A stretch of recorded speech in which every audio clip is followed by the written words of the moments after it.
আসসালামু আলাইকুম দর্শক, আশা করি সবাই ভালো আছেন। আপনার দয়ায় আমি খুব ভালো আছি। আমি আইয়ুব খান।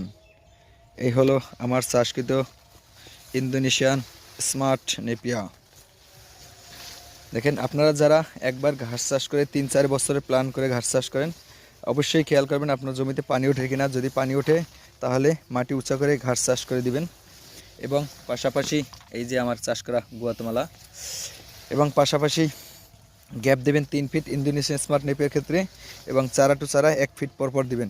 তাহলে সঠিক ফলন পাবেন এবং 4-5 বছর এই ঘাসটার ফলন পাবেন, এটাই আমি আশা করি। আবার যেহেতু আমি এভাবে চাষ করছি এবং এভাবে সফল হয়েছি, আপনারা চাইলেও এভাবে চাষ করতে পারেন। বাগানে, ছাওয়াযুক্ত জায়গায়, যে কোনো পরিবেশে এই ঘাসটা উচ্চ ফলনশীল একটা ঘাস। দেখেন, আমেরিকান 5G গুয়াতেমালা ঘাস চাষ করছি, পাশাপাশি ইন্দোনেশিয়ান স্মার্ট নেপিয়া।